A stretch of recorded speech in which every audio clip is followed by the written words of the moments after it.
Good morning, everyone, or afternoon if you're already on Eastern time. And for my friends in Europe, if you are here, I'd like to let you know welcome and take advantage of the chat that you guys have. You have access to also ask me lots of questions throughout. So if you're here, feel free to say hello and greet everybody else in the chat.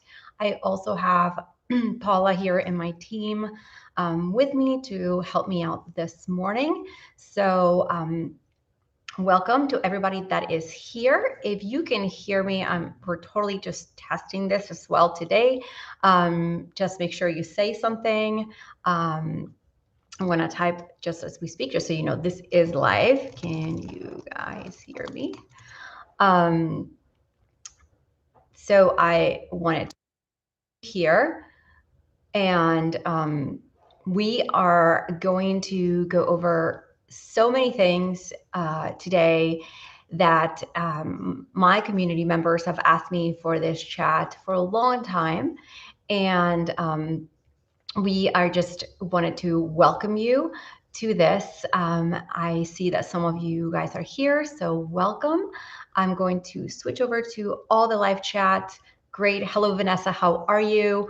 I am learning how to navigate all of these things simultaneously as we speak, but I felt it was so important to step out of the scheduled Zoom meetings and everything and just hop on here live.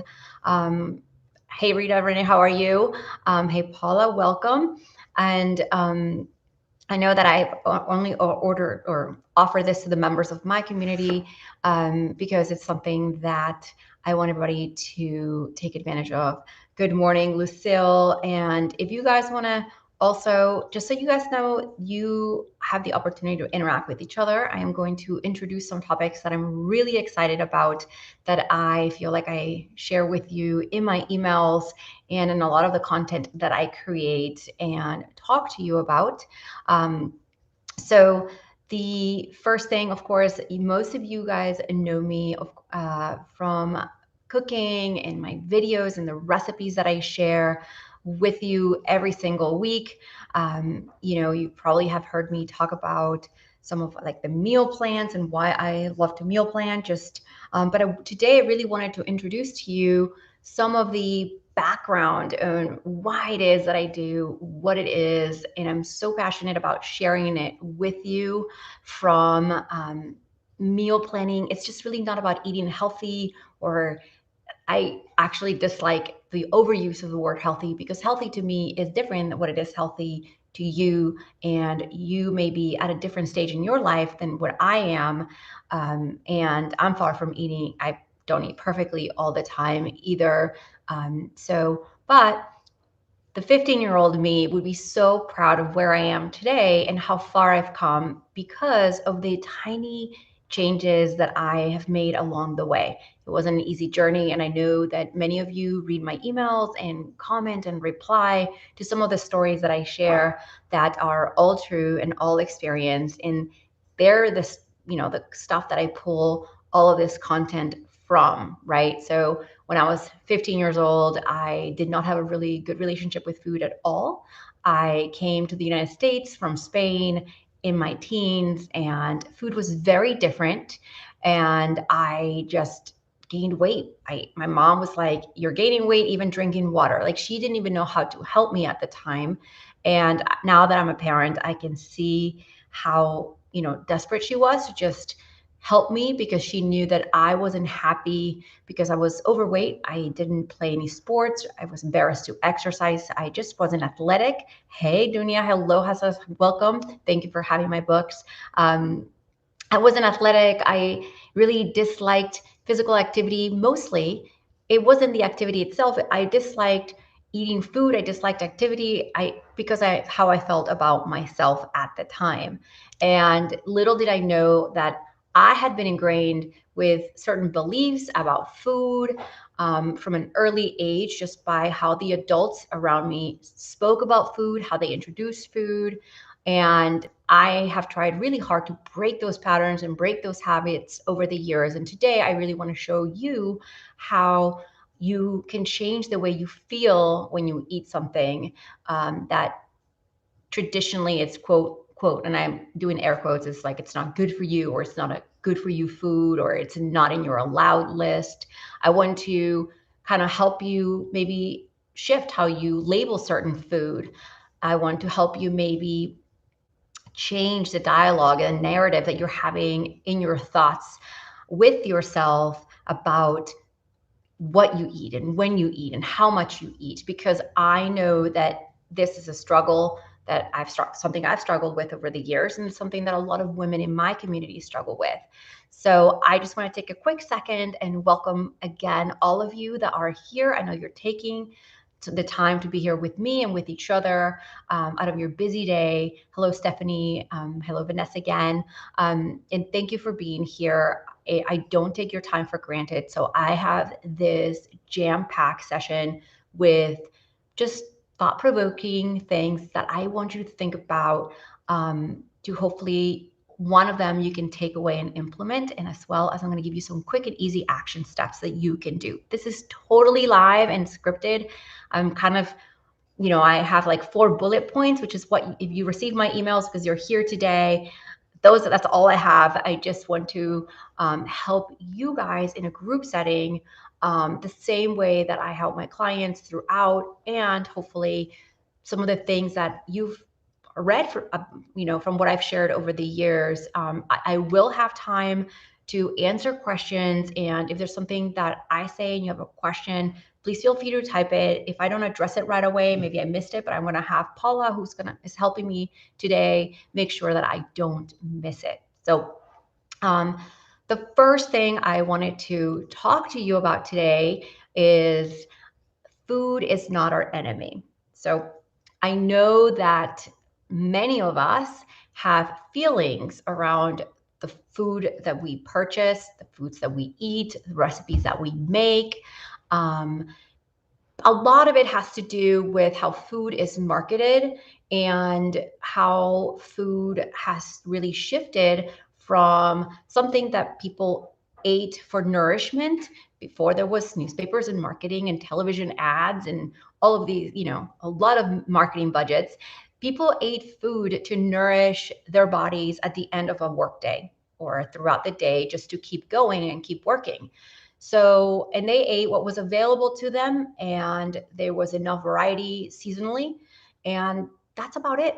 Over time, we have really, food has changed how we've produced food. This is not today's talk, guys, is not about buy this food and not that food, or buy all organic or not organic. You are here to change the way we think about food. But I do want to present to you the idea that our thoughts and in the relationship that we have with food has been installed upon us by what we think we need to buy, what we think we need to eat, and what society tells us that we have to be buying or purchasing, what's good, what's bad. Thank you, Rachel and Stephanie. Thank you for being here. So I want to introduce the concept that to look at food a little bit differently and eliminate the good versus bad. Food is food, and every day we are choosing, simply making choices of what we put in our bodies. Some choices are better than other choices, but at the end of the day, labeling certain foods good and bad, in turn, when you eat them, you're not going to feel good about yourself whenever you eat that food. So the reason many of us have a poor relationship in how we feel about ourselves and how we feel when we eat is because what we think about certain foods, and therefore we sort of digest that same thought with the food. For example, like if you don't like to eat vegetables or you don't enjoy salads, but you're just forcing yourself to eat salads or vegetables because that's part of the diet that you may be following, for example, your attitude towards the food is more of a punishment than one that looks at that kind of food and going like, you know what, this is really colorful, it's really nourishing, it's something that I enjoy eating. And just by shifting how you look at what's in front of you, you can entirely shift how your body reacts to that food. So I know there are a lot of members in my community are following weight loss plans, or they're trying to eat healthy. They want to lose some of the weight that they've gained, after having kids. But punishing ourselves with what we eat, with our thoughts, it's not going to lead to the outcome that we want. And I'm going to talk a little bit more about that in a little bit, about outcomes. But what I want to really install in this first point is that food is not your enemy. So making different choices is an opportunity to change how we feel about the foods that we eat.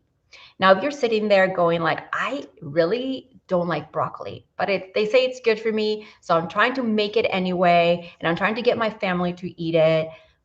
But the point that I'm trying to say is, like, if you don't like broccoli, you have two options. One, choose a different vegetable that's green also, that you actually enjoy to eat, and that gives you the same types of nutrition that broccoli does. Or two, find different ways of introducing a food that you're less than excited about eating. Now, oftentimes we're just tired of cooking. So we just simply make the food the same way we've been making it before, and we're just eating it because we're supposed to eat more broccoli. And I use the food broccoli really loosely. It could be something else. Everyone has a food that they're less than excited about eating, but we just sort of put up with it because it's either part of our diet or because it's good for us. So my thought to you is that if healthy food, or if foods that are colorful and that apport a lot of nutrition into your diet, if that healthy food is boring, then make it not boring. Either choose something else or cook it differently. Yes, a lot of people only steam their vegetables because why? Because we buy frozen veggies because they're super convenient. And I just had a newsletter recently and an Instagram post about convenience foods like frozen vegetables and fruits. But you can use those and roast them or use them in a recipe. So they're in different ways than just out of the bag and into the steamer or into the microwave, where it doesn't really have a lot of flavor. So again, healthy foods don't have to be boring. You can make them not boring by choosing different recipes. And obviously, I'm in the world of recipes, so I'm here to share with you that I have tons of recipes, as you know, in ways that you can reintroduce foods differently. Now, if you don't enjoy something, completely take it off your menu. Bring it back later when you find a new and exciting way of cooking it. I do have like roasted vegetable videos, and I'm going to make sure I link after the fact a lot of recipes for you, or you can always Google MOMables, how to roast vegetables. If you're wondering if I have a recipe for something, the likelihood is quite high that I might. So point number one is that food is not your enemy. You can make healthy foods exciting to eat by cooking them differently, choosing something else, or if you just cannot, then don't force yourself, because how you feel about what you eat translates in how you're going to feel about yourself. Now, roasted veggies are the best. Yes, they are. Although I do have one child who refuses to eat anything roasted, only steamed. And I'm like, if this is the only way you're going to eat vegetables, you're good to go. And I accept it because we don't all like the same foods. Many of us are trying to cook for ourselves and our family, and it's really hard to please everyone. So point number two is I want you to think about what your attitude is towards meal times. Okay. We all have to eat. You've heard this before, right? Like, we got to eat, so I might as well cook something. But the thing is that you're not just cooking for yourself. You're trying to please yourself or follow. Many other parents in my community follow an adult diet for themselves and then cook something else for their kids. And you've heard me preach about this for a long time, how that's really counterproductive for you, your health, and your families. But we're not going to talk about that today. We're going to talk about ourselves and how we can feel stronger about our choices. So our attitude about meal times, like, I know I myself, I'm not home. I'm at the studio. This is the same kitchen that you guys see me on video and cook recipes. I'm at the office, the other side. We have desks and office.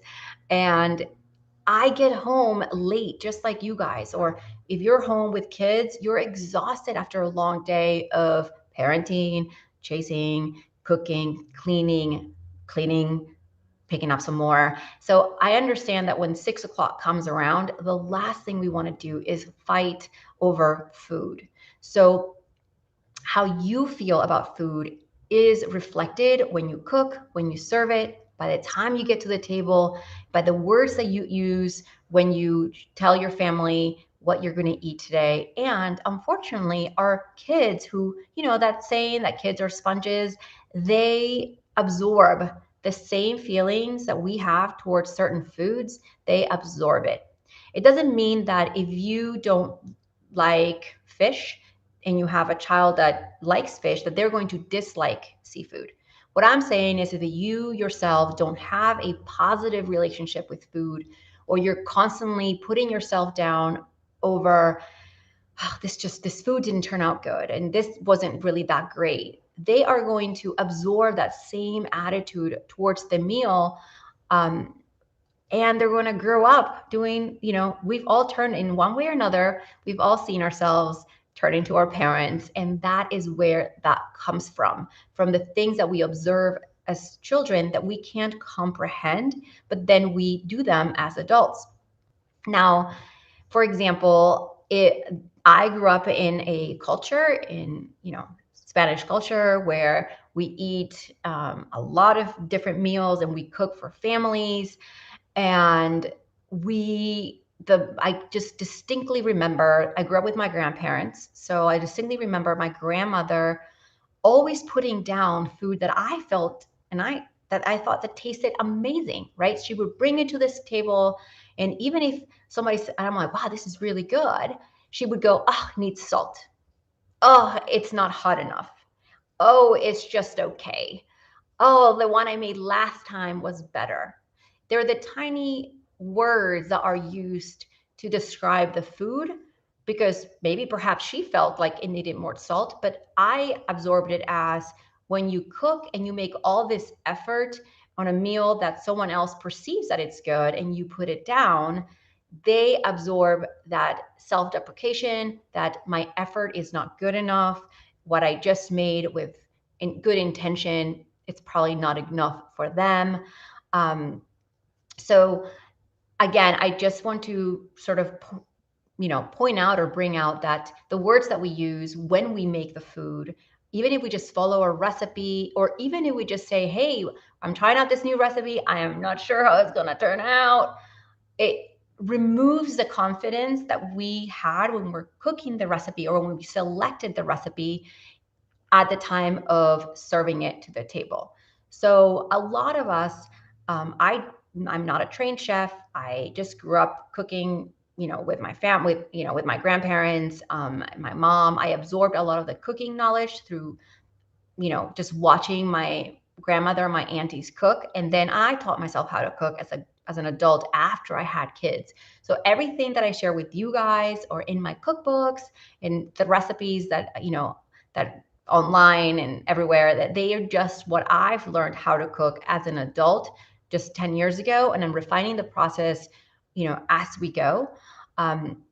So what I want you to know is that if you are trying to make healthier choices, I think everybody nowadays is kind of watchful and mindful of the foods that they're trying to select and purchase and the recipes that they cook for their family. I want you to know that how you feel when you serve the food, when you bring it out, how you describe what you're making, instills the same feeling to the people at the table. Now, you have picky eaters, this is a whole other conversation because they're going to say no to anything and everything oftentimes. But what I want you to take away is that your job ended when you brought the food to the table. You did a great job by buying, going to the store, buying the food, chopping, prepping, cooking, serving it, and that's where it ends. If someone doesn't like the food that you're offering, or they don't like something about it, there's always someone at the table that finds something wrong with it, whether it needs more salt or not enough sauce, or it just has green specks, or they can see the translucent onion, who knows. I want you to know that your job ended the second the food was finished cooking. How somebody else feels about the food that you brought should not reflect on your effort or how you feel about yourself and the foods that you're making. The effort is where it ends of your job as a provider, as a parent, if you're a parent here, as a parent making food for your family. Now, what I want you to then follow through is to make sure that, you know, you're excited to try new foods. A lot of us get into a rut of just eating the same meals, and therefore when we serve it, we're less than excited about, the foods that we selected or the foods that we're making, and that also gets passed down onto our kids. Now, I want you to know that um, every family has different dynamics and different mealtime schedules. And I think somebody used the word dysfunction. It's just because something has been going on for a long time doesn't mean that's the way it is. As the adults in our family, we have the power to change our attitude towards food and therefore our family's attitude towards meal times by simply stating what we tolerate, what we don't tolerate. I'm going to share with you a quick example that just came to mind. And this is something I share with my clients, that just because you are excited about something that's important to you, whether it's a new way of eating or a new recipe, doesn't mean that someone else has to share your excitement, right? So when you make a new recipe and you bring it out and you're super excited because you just tasted it in the kitchen and it was like the best chicken you've ever had, and you're like, wow, I can't believe this chicken was so simple, so easy, and the ingredients are really clean. They're and I'm just so excited to serve this meal. And you bring it to the table and someone goes, ew, it's fill in the blank, right? We've all heard words at the family table from somebody not enjoying what we just spent, what we feel like, oh, just try it, just all this effort. And then that's where we start battling with well, you should just try it. Why don't you don't even know. You haven't even tried it. You haven't. So we start to negotiate and essentially corner ourselves. So a line that I like to give, the parents of my community and empower them with is that you can nip this before you start feeling bad about your effort, what you just made. Because what happens is that when it happens one time, it's like having one fight with your best friend and it's over and you move on. And you're like, oh, we fight once a decade. But when you fight about food night after night with your family, what it instills in you is the feeling of, I just don't even know why I should try. I mean, why don't I just stick to what everybody likes, right? Because I don't feel like being put, essentially, is not about the food. It's about us not wanting to be put down about for the efforts that we're making day after day. So I once told this to one of my kids, and our therapist gave me this script to use. So I'm going to share it with you. Is that instead of fighting with my kids over just try it, do this, I just turned to my child and I said, you know what? When you bring home an art project that you did at school and you put a lot of effort into this, I'm very excited that you enjoyed drawing or painting and sharing it with me. Just because it's not something that I would paint doesn't mean that it's not something I don't like. So the same thing goes with food. If I picked a recipe that I thought everybody would enjoy, and look, dad's enjoying it, your sister's enjoying it, it's really important that you don't put down the recipe that I cooked for everybody, because other people can get their feelings hurt as well. So this is a really simplistic way of speaking to the younger kids who tend to be more vocal and fight at the table. And everybody has their preferences, right? Like some only like chicken that's in the oven or pan fried, or I only like melted cheese, cubed, exactly. So a lot of kids, younger kids, have texture issues, and this is a separate conversation that we're going to have. I think if you guys find this live helpful, let me know. I can do a separate live strictly over picky eating and empower you to do that. We're going to have some picky eating workshops coming up so you can take notes and fix your problems. But the attitude at meal times at the table creates a direct relationship with food for our family. So what I want you to think about is essentially this: the experience that you tolerate to happen at the table, it directly dictates the relationship that people are going to have with food.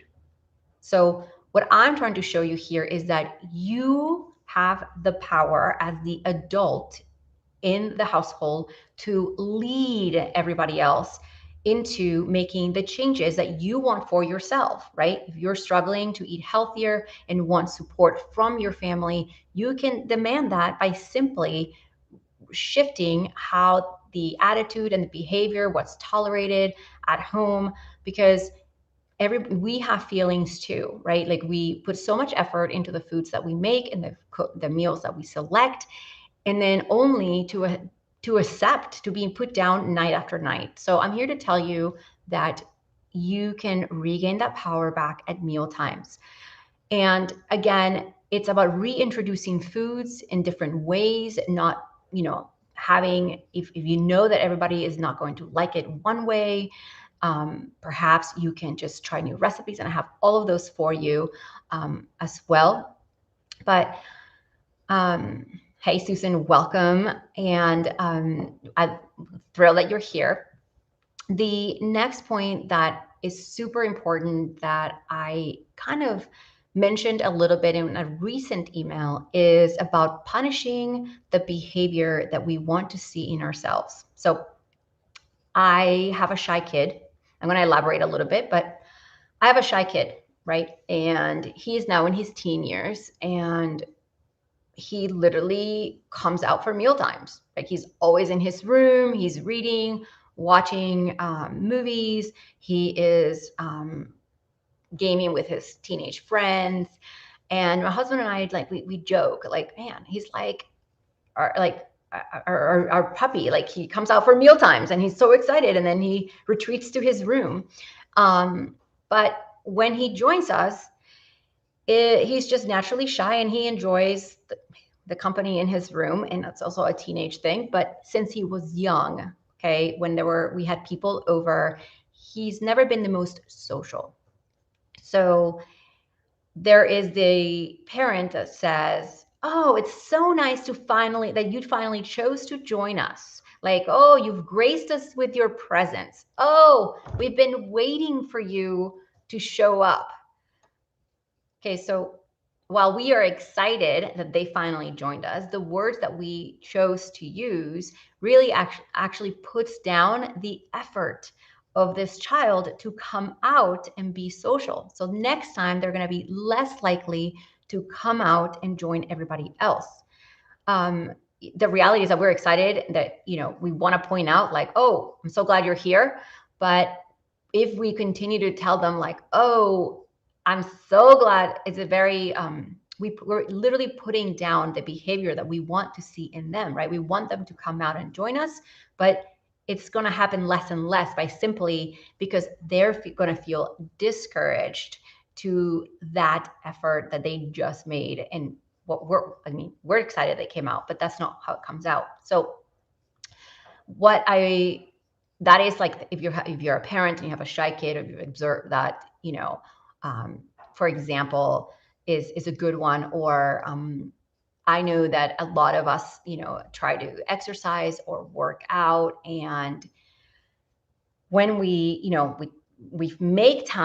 finally make time for ourselves to get a workout in, or enjoy, whether it's just a walk.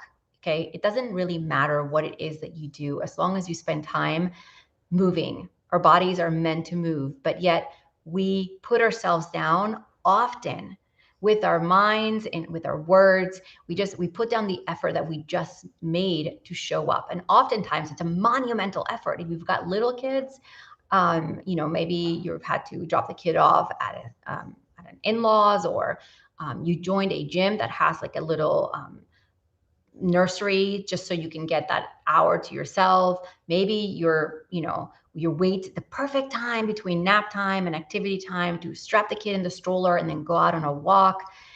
And when you finally make it there, you're like, oh, I should have come earlier, but all these things got in the way. instead of, I'm here, I'm ready, I'm going to do this. Or, gosh, I'm don't look so great. I hope nobody sees me. I'm going to be all sweaty. Like, we already put ourselves in a place that we're diminishing the effort that we made to get there. So we're little by little, we're almost like making mental tweaks and punishing ourselves for actually doing the very thing that we want to do. Or, for example, we finish a workout or we meet a friend for a walk. And when we finish our walk, we say, I really meant to work out twice this week. I only got this walk in, but let's meet up next week. So what you meant to say is, hey, I often wonder, why can't we just say, hey, Sue, thanks for joining me today, and leave it at that? But instead, we literally put down our effort to actually doing one thing that we meant to do that week, even though we didn't do the three we wanted. We just put ourselves down for doing one. So what I want you guys to take away with this is that you can support yourself for showing up. Showing up is the hardest part of making any change. Okay, so whether it's walking more or losing weight or making small choices to achieve whatever goal it is that you want to achieve. So, for example, I have a friend who, she never ran in her life. And she's like, I really want to run. I saw that you just started running 2 years ago. And I just need to do something. And so every day she would just get dressed with her athleisure or like her workout clothes. And then she would leave, and she works from home. So she didn't get it done. But she got dressed for the day. She got dressed to run or to work out or to go on a walk, but she never found quite the time. So workout clothes became her daily clothes for the just in case that she actually did them. But little by little, she would do them less and less because she had, for so long, she got ready with an intention and never followed through. So when I noticed that this is what she was doing, I said to her, just find a time, get up, and just go walk to the mailbox and back, and then add 2 more minutes, and then 2 more minutes, because it doesn't matter what it is, right? Like you could set out to do something, but as long as you do something for yourself, even if it's not the original intent, you can reward yourself for showing up. So what I want her to do little by little is learn that it's not about what it is that you do, but it's the fact that she did something for herself for the day. I explained to her, you don't have to get super sweaty. You don't have to, go all out. You just have to make time for yourself. Now, everybody says that they don't have time. We're all given the same time, 24 hours. It's just how we choose to spend it. But the fact that you chose to do something, and at the end of the activity, I always made her I made her join Strava, which is an app that I keep to log my walks and my runs, some of my workouts, just so I could give her cheer, right? I could cheer her on for her effort. So the if we don't have somebody that's uplifting us every day, or if we don't have a running partner or somebody that's going to encourage us to show up, then we have to be the ones that can encourage ourselves. And if you're just like, I'm just not used to giving myself compliments, or I just don't have the confidence to encourage myself, right? Or I don't even know what I'm going to say to myself, or a lot of us have issues complimenting ourselves or telling ourselves that we're great at something because we want to downplay our greatness. And so, what I want to share with you is that you can, by simply looking at yourself differently in the mirror, okay, or assessing how much you got done or how much you didn't get done, the reality is that the day will go by and it will still, everything we set out to do will still not get done. And that's okay. You just have to accept that you did what you could for the day. And then that's it, right? Like by the time we get to bed, there's many nights that I have a pile of laundry on the sofa and I'm like, that'll still be there. I need to sleep, and I'm not going to stay up late folding 5 loads that I chose to be superhuman and do in one day. Don't ask me why. And then it takes forever to fold and I loathe it, but everybody else is already asleep. And it's like a vicious cycle. So instead of having a negative attitude towards what I'm about to do, I just stop and I don't do that right that moment. If I catch myself speaking to myself about the thing that I'm going to do, not in a positive way. And no, I don't wake up and the sun shines, and I hear angels singing every day. I, just like you, also wake up with strugglings from day to day, sometimes more than others. And I realize that it's up to me to get myself out of that mental hole that I maybe dig for myself, literally. Do daily is really simple. No, I am not going to ask you to put a Post-it in your bathroom mirror or something like that, because few of us have a private bathroom that no one goes in. But what I want you to do is every day when you look at yourself in the mirror, tell yourself a compliment. And it does not have to be about your appearance. Okay. Maybe you start with your appearance, okay? But the compliment should be about something that you appreciate that you can do for yourself, right? So like if the day before you hung a painting on the wall because it's been bothering you and it was on the floor or in the side for a wear, you know what? I can hang things. You did a great job yesterday. You hung that photo on the wall straight. Few people can do that. Or you know what? You managed to get through yesterday without, losing it at the meal table. Even though yesterday meal times did not go the way it went, you managed to get through it with a smile on your face. You know what? Today, you look really nice today. Could just be that. Today, you're going to have a great day. Hey, today, your teeth are looking really great. Like, it really doesn't matter. But if we wait for somebody else to tell us the very things that we want to hear, that may never come. So what I want to tell you is that you have the power to compliment yourself every day and hear out loud and in your head the very things that you are waiting to hear from other people. You don't need anyone to compliment about your appearance. You can do that with yourself. Every day that you give yourself a positive affirmation, and I'm not talking about those woo-woo affirmations because I'm far from like one of those people. I just mean that every day that you choose to tell yourself and hear yourself, even if you don't say it out loud, even if you just hear it in your mind, every day that you share those things, you will build confidence in the person that you want to become. So the takeaway here is that every day to compliment yourself about something. I'm glad you guys are finding it helpful.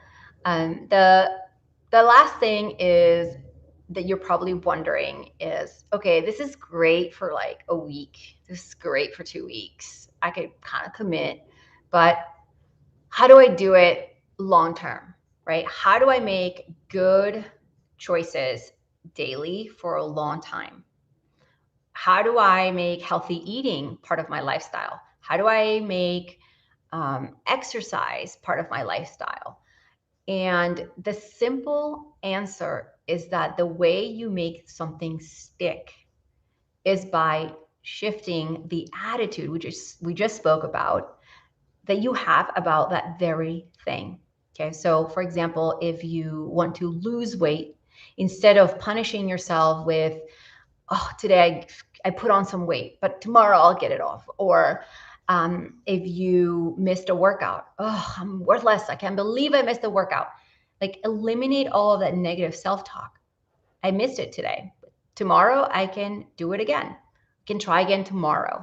Okay. You know what? I might have missed it yesterday, but this is what I'm going to do today.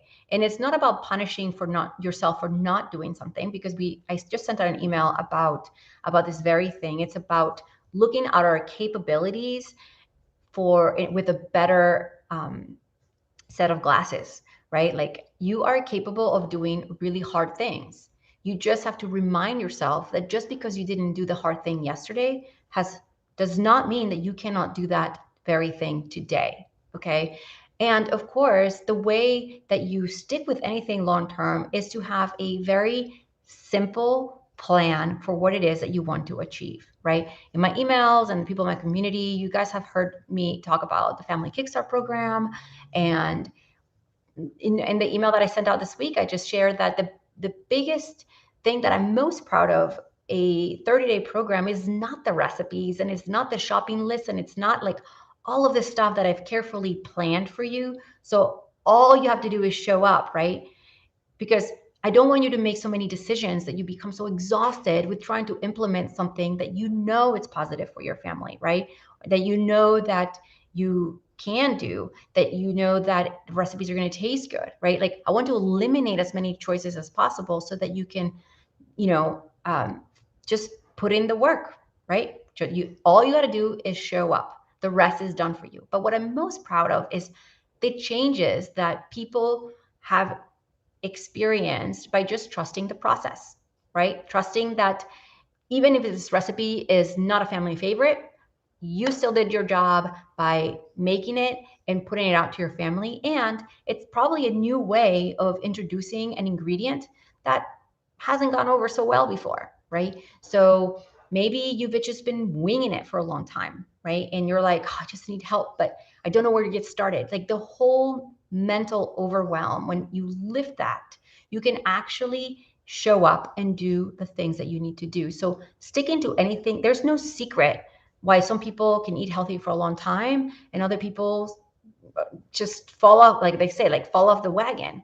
The secret is that the simpler you make your day-to-day, the less choices you put in front of you, it allows you to just show up. And I know this is really hard when you have a family, because like many of you guys, like, I have 3 kids in 3 schools that my husband and I are like chauffeuring. Basically, we feel like chauffeurs with activities. And some days, like, he picks one kid up and then he swings by and around 3:15 or 3:30, and I literally take a break from working and I prep the food and I just hand him something and says, like, and I cover it with foil, and I'll be like, 375, 35 minutes, and there it is. Because now, if that is the only decision that he has to make is turn on the oven, 375, and a timer for 35 minutes, then that eliminates the friction of, it's 5:15, he's on his way to flag football practice, and now he has no food to feed 1 or 2 of our kids. So just so you guys know, yes, I will post this and share it in an email with you this week, and also some resources for you. So you can rewatch it, take notes, and I'll give you all of my bullet points after the fact. Since I only had 4 bullet points to talk about, I will kind of recap it a little bit for you. But since back onto the long-term thing that I want you to know is that I want you to commit to discovering new things. That's all it really is. If you commit to exploring new foods, exploring a new workout, meeting new people, and I know we've all had really tough, I'm not speaking like COVID isn't happening and some of you have restrictions where you live. I am well aware of how wide my audience and where they live, and how different their needs are and their experiences are. So I'm well aware that there are some limitations, but given with what we have, that is the reality in which we live in. So every day we have the choice to accept where we are and make the most out of it, so that we can then make tiny, tiny decisions for the day. Nobody's asking you to change your whole life in one day. Okay. The world only expects you to get through the day. You're the one that thinks that your life needs to change in a day, or you have to make this grandiose plan in one day. And the reality is that anything long-term is going to take more than just a day. It's going to take showing up day after day. So that's another reason why I'm so excited that I've built this community of parents, that I email you guys new recipes and, every Sunday, or I have like series that I'll email you, because my commitment is to try new things, try new recipes, create new programs, create things for you that are going to, I'm not going to tell you what to do. I just want you to show up. My job is to figure out some of those logistics and take some things off your plate. So if anything, if you're struggling with one area, okay, many of us struggle with, including myself, I struggle with a lot of little different areas, but I want you to, instead of changing so many things at once, because that's where the overwhelm comes in, I just want you to, the thing that you struggle with most, I want you to replace one thing about that with something that will have less resistance. For example, if meal times is something that you just struggle with because you get home late, or you work weekends, or you work a night shift, or you're in opposite schedules, you just can't get to the grocery. For a while, I subscribed to a two or three times a week food prep, where they ship you 3 recipes and then everything's pre-measured, and I just had to follow the recipe and cook it. And I did that for a few weeks, and sometimes I try new recipes that way, but I will take advantage of that when I'm filming, where I'm out with clients, when I just want to eliminate some of the friction of sticking with healthier eating. So you just have to replace one thing that is bothering you or that is stopping you from achieving something with a simpler, less complicated answer or a simpler solution, right?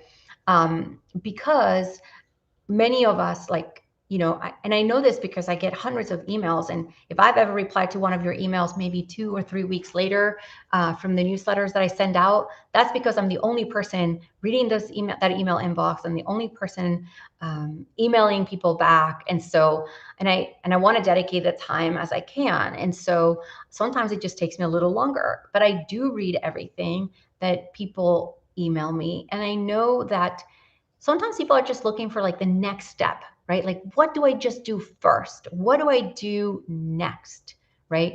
My area of expertise with my community has always been recipes, and that's how you guys probably found me, through one of my recipes, one of my cookbooks, and then joined the email list, and then you got to learn a lot about me and my habits and how I think. You're here today, and so sometimes we just need the like little next step, right? How do I just get started eating healthy? How do I make the next decision for me or for my family? I don't even know how to get to those goals. Okay, so if that is you, there is on my website, I built a page for you that I'm going to type right here. It is laurafuentes.com/next step. That gives you ways that we can work together, or also resources. And because I will be emailing you after this later or tomorrow, I will share with you some of the resources that I named in this chat, like mindset things. I will give you access to, you probably already have my my 4 pillars guide, things that to think about and focus on. But for most of you, food is just, our relationship with food is what's stopping us from eating healthier every single day. How we think about ourselves, the things that we're doing, whether or not we're active, right? A lot of people, they use physical activity as a way to burn off the calories that they ate because they, quote, made a bad decision. That was just one choice, right? Tomorrow you can choose to eat different things, to eat better. And so you can find a lot of those things in laurafuentes.com next steps, how we can work together. And you guys know about the family kickstart program. That's, thousands of families have done that. If you have already purchased it, or you already own the family kickstart program, then you know what I'm talking about. Many of you also own my cookbooks, so because you're more of the DIY meal planner. But the next step, if you just want to figure out how to get organized, how to just lead your families into better meal times, better habits, eliminate that decision overwhelm of what to cook, the Family Kickstart program has everything that you need in there. Now, for the first time ever, and some of them are already sold out, I'm offering one-on-one calls with me to help you establish your personal health goals. this isn't a coaching ongoing thing. This is just, I have some private clients and I've been asked by the thousands if over the years if I offer that, because you don't want to go to this weekly therapy session and get to the root of your problem. You just want to be shown and whipped into your mindset what it is that's blocking you. So that is, I only have a couple of slots left to do one-on-one calls with me. So that is where you can really talk about a specific circumstance or a roadblock that's happening in your life that you feel that may be keeping you from your success or happiness or moving forward. So that's also there, available to you. I have only done those in the past by very small requests, and I only have a very small handful of clients for this reason, because I'd rather spend my time creating things that I can create one time and then send it out to my community. But I do realize that people do want more personalized guidance. So that is what it's there for you on laurafuentes.com/next steps. And then I told you that I would have some time for you to ask questions. So I want to hear from you. This is live, by the way. So you're here. I will be looking at what you want to share or ask. My instant coffee saved your life. Thank you. I have the instant coffee right here that Daniel's talking about. It's, you know, I live in the South, so it's iced coffee year round. So we have a couple of minutes left. If you guys have not, if you want to ask any questions that are particular to any of the points that we talked about today, I just do want to first thank you for showing up and being here, and you know, like encouraging me to show up live. I don't always do these things because I always feel like I can just write words and I can send them out to thousands of you. But it is really important that I also show up for the few people who want to hang out with me. So Paula, motivation varies so much from day to day. How do you keep it consistent? So I struggle with motivation as well. And I don't wait to get motivated to do something. I just do the very thing I don't feel like doing. And then after I do it, that's where I hype myself up and pump myself up and pat myself in the back for saying, you know what? You didn't feel like doing it, but you did it anyway, right? Like today, I didn't feel like doing anything, exercise or physical, but I did it anyway. And I didn't feel like doing a couple other things before our live because I was nervous to show up, right? And I wanted to be prepared. And I was reading what I was thinking about to myself, like, what am I going to tell them? What am I going to talk to? So I didn't feel like doing any of the things that I had to do before 11 a.m. this morning. But now I'm glad that they're out of the way, right? So I don't have motivation. I don't wait for motivation to do something. I just do the hard things and the easy things. And then I encourage myself. I remind myself how great I did. It's kind of like the example that I told you earlier about looking at yourself in the mirror and telling yourself something positive. When you give yourself a positive feedback after doing the very thing that you didn't want to do, you little by little gain confidence about your capabilities. And then you just know that by showing up, that's good enough, right? Like you just have to show up for yourself. You're already showing up. Okay, here's the thing. You're already showing up for your family, for your spouse if you're married, or for your coworkers, for your job, you're showing up to all of your commitments. And then you forget to show up for yourself because you gave all of your time to everything and everyone that is on the list or in your to-dos for the day. And then you put yourself last, right? So what I do is I put myself first in the morning after I do the mom thing and drop my kids off at school. I take an hour to either work out or to read. Sometimes I go back to sleep and take a nap. And Camber, my assistant here at the office, she comes in and I'm sleeping. But you know what? I needed an extra hour. So I brought myself back from the back burner to the front every day. And I allocated that time for me, because believe me, there will be things that I don't get to before I get home for the day. So sometimes you just need to bring yourself to the front and take care of whatever it is. And most importantly, applaud yourself. Like, you don't have to make this big deal, but say a positive comment or something great of what you just did. Because if you look around, no one's here. No one's going to tell me, hey, you did great today, right? I'm not going to wait around. I'm going to tell myself, you know what? You showed up, right? Like, I'm not super comfortable and always looking forward to these live things, but when we hang up today, I know that I tried to share some valuable things. I only had 4 points to talk about, and I was like, you know what? I showed up, right? And it's important to me that I show up for you, and I value that you showed up for me, right? This is how we together build a community. So I hope that kind of, it's a long answer to the motivation part, but motivation isn't going to come. Sometimes you just have to do the hard things or the things that you don't feel like doing. And motivation comes when you build little by little self-confidence that you can do those things.